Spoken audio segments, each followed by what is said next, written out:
Hello friends, তো আমি আজকে চলে এসেছি মতিঝিল পার্ক। সত্যি খুবই সুন্দর জায়গা, আমাদের মুর্শিদাবাদে অবস্থিত লালবাগে মতিঝিল পার্ক। সবাই জানেন মুর্শিদাবাদের লোক, কিন্তু অনেকে সময় পায় না। কেউ সময় পেয়ে রাস্তার সামনে মতিঝিল পার্কের সামনে দিয়ে চলে যায়, কিন্তু কেউ ঢুকে না এরকম।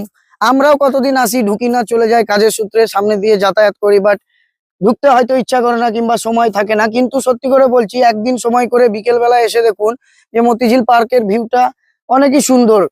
আমাদের বাড়ির কাছে বলে হয়তো আমাদেরকে আসতে ইচ্ছা করে না, কিন্তু জায়গাটা এলে মাইন্ডটা ফ্রেশ হয়ে যাবে। এই যে এটার ভিউ তো সত্যি অসাধারণ লাগছে।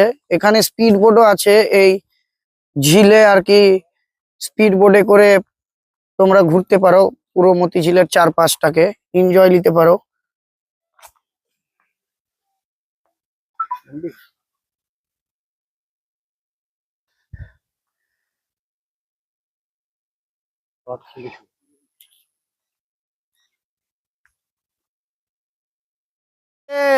মতিঝিল পার্কের ভিতরে এই যে রুম গুলো করা আছে কটেজ টাইপের। এই গাছটা দেখতে পাচ্ছেন, তো এই গাছটা তাল গাছের মতো দেখতে, কিন্তু দেখেন এতে কি সুন্দর সুন্দর ফল ধরেছে, কিন্তু আমিও জানি না এই গাছটার নাম কি।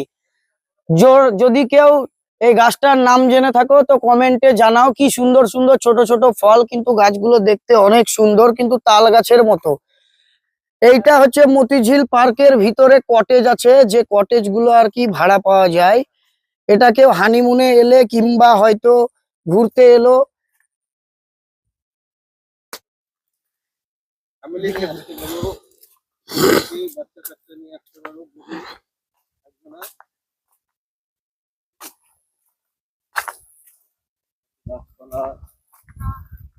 এখন আমি দেখাবো যে মতিঝিল পার্কের মতিঝিল নামটা কেন দিয়ে দেওয়া হয়েছে। তো এই সামনে হচ্ছে এইটা ঝিল, তো এখন বর্ষার সময় জলে পরিপূর্ণ হয়ে আছে, তো দেখতে সত্যি অসাধারণ সুন্দর লাগছে, জলের স্রোত বইছে। এটা হচ্ছে ঝর্ণা আর কি, প্যাডেল বোট। সামনে সঙ্গীত ধর্মী ঝর্ণা অনির্দিষ্ট সময়ের জন্য বন্ধ আছে। এখন এই মুহূর্তে বন্ধ আছে, এটা মতিঝিল পার্কের ভিতরে। তো এটা চালু হলে সত্যিই অসাধারণ সুন্দর লাগবে দেখতে, যখন আর কি জল ফোয়ারা দিবে এখান থেকে। তো চারিদিকটা সুন্দর ভিউ আছে। রাস্তার দুপাশে এরকম করে কাটিং করেছে এত সুন্দর করে, তা সত্যি দেখতে কত সুন্দর লাগছে, ঢেউ খেলানো গাছের মতো। সিরাজউদ্দৌলার স্ট্যাচু আপনারা দেখতে পাচ্ছেন, এইখানে বানিয়ে রেখেছে। আমাদের বাংলা, বিহার, উড়িষ্যার রাজা ছিলেন সিরাজউদ্দৌলা। তো এখানে কি লেখা আছে, born to the youngest daughter of.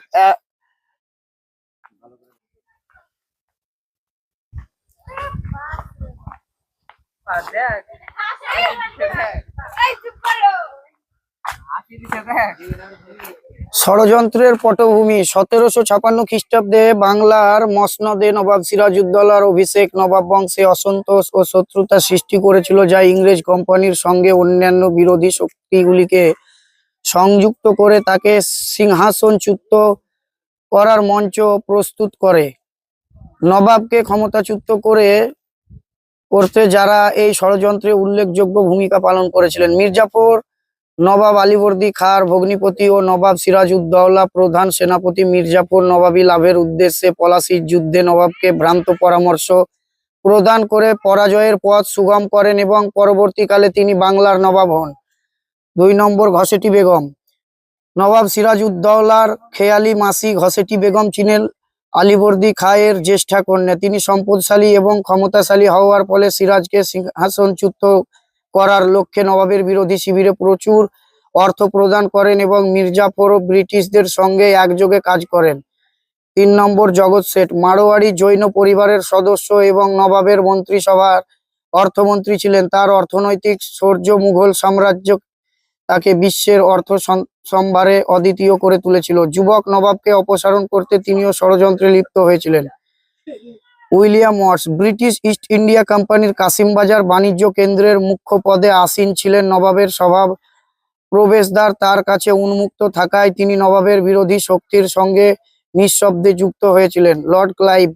পলাশির যুদ্ধের মূল কারিগর, নবাবের উত্তরাধিকার হিসেবে এবং কোম্পানির ব্যবসা বাণিজ্যের ভবিষ্যৎ সুদৃঢ় করার উদ্দেশ্যে তিনি মির্জাফর সঙ্গে চুক্তি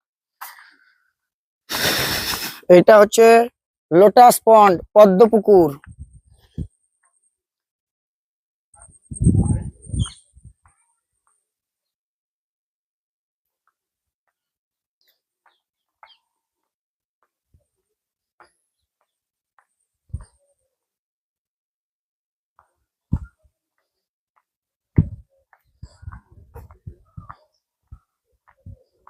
নবাব আলীবর্দী খাঁর কনিষ্ঠ কন্যা আমিনা বেগমের পুত্র ছিলেন সিরাজউদ্দৌলা। মাতামহের মৃত্যুর পর উত্তরাধিকার সূত্রে মাত্র 23 বছর বয়সে তিনি নবাব পদে আসীন হয়েছিলেন। প্রশাসনে বিদেশি হস্তক্ষেপ অপছন্দের কারণে স্বতন্ত্র উদ্দীপনার তিনি বহু যুদ্ধে করেছিলেন। 1957 খ্রিস্টাব্দের পলাশির যুদ্ধের পর তার মৃত্যু হয়েছে।